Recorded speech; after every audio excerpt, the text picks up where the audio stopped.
வணக்கம் நண்பர்களே. இன்னைக்கு நம்ம குமார பர்வதம் பற்றி பார்ப்போம். இந்த மலை எங்கே இருக்குன்னு பார்த்தீங்கன்னா கர்நாடகாவில் இருக்கு. கடனம் தப்பினால் மரணம் அப்படின்ற மாதிரி உள்ள ஒரு செங்குத்தான பாதை வழியாக வந்து போகிறது தான் இந்த ட்ரெக்கிங்கோட அருமையான ஒரு ஃபீலிங்காக இருக்கும்.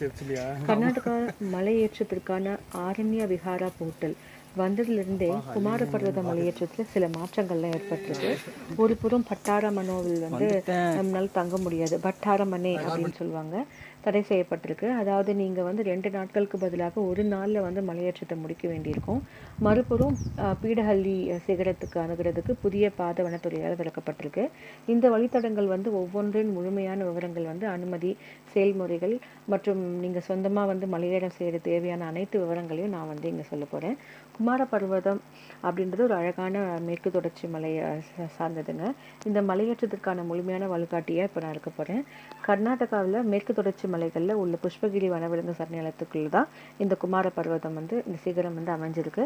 இது குடகு மாவட்டத்தில் தடியாண்ட மூலுக்கு பிறகு 2வது உயரமான சிகரம் அப்படின்னு கர்நாடகாவில் 4வது உயரமான சிகரமாக வந்து அறிவிக்கப்பட்டிருக்கு. இதுக்கு பக்கத்தில் வந்து குக்கே அப்படின்ற ஒரு குமாரன்றது முருகன் டெம்பிள் இருக்குது. ஸோ குக்கேயிலிருந்து பாரம்பரிய பாதை இருக்குது. குமார பர்வதத்திற்கு மலையேற்றம் அதன் சிரமத்திற்கு பெயர் பெற்றதுங்க. அதன் அடிவாரத்தில் உள்ள பழங்கால குக்கே சுப்பிரமணிய கோயிலிருந்து நம்ம ஆரம்பிக்கணும். ஆல்ரெடி குக்கே சுப்பிரமணிய கோயிலை பற்றி நான் வந்து ஒரு பெரிய விளாக் போட்டிருக்கேன், அதை போய் பாருங்கள். அருமையான தகவல், அதோட கதைகள், அதோட வரலாறுகள் பற்றி நான் ரொம்பவே நல்லா சொல்லியிருக்கேன். நான் நம்புகிறேன் உங்களுக்கு அது பிடிச்சிருந்தா போய் கண்டிப்பாக பாருங்கள். ஏன்னா தமிழ் கடவுளான முருகனை பற்றி நான் நிறைய விஷயங்கள் வந்து நம்மளுக்கே தெரியாது. நம்ம வந்து தமிழ்நாட்டில் மட்டும்தான் நம்ம முருகனை கும்பிட்டுட்டு இருக்கோம் அப்படின்னு நினச்சிட்டு இருக்கோம். கர்நாடகாவிலையும் இருக்குது அப்படின்னும் போது ரொம்ப ஆச்சரியமாகவும் அதை படிக்கும்போது ரொம்ப இதுவாக இருக்குது.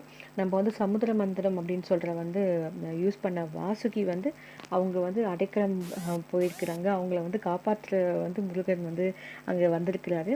அவர் அப்புறம் பார்த்திங்கன்னா இந்த வாசுகி வந்து இவங்களுக்கு வந்து குடை விரித்து தன் 6 தலையும் வந்து இவங்களுக்கு சிரசுக்கு நின்றுருக்கிறதா சொல்கிறதெல்லாம் ரொம்ப அற்புதமாக இருக்குது. அதே மாதிரி பித்ரு சாபங்கள் அப்படின்னு இருக்கிறதுக்கும் நாகதோஷங்கள் இருக்கிறவங்களுக்கும் இந்த கோயிலில் வந்து பாம்புக்கு வந்து அதாவது நாகத்துக்கு வந்து தர்ப்பணம் பண்ணுறாங்க. இந்த கோயில் வந்து ரொம்ப ஸ்பெஷல், அதையும் வாட்டி பாருங்கள். ஏறுவது நீண்டது மற்றும் கடினமானதுன்னு சொல்கிறாங்க, ஆனால் அது சமமாக மாறுபட்டிருக்கு.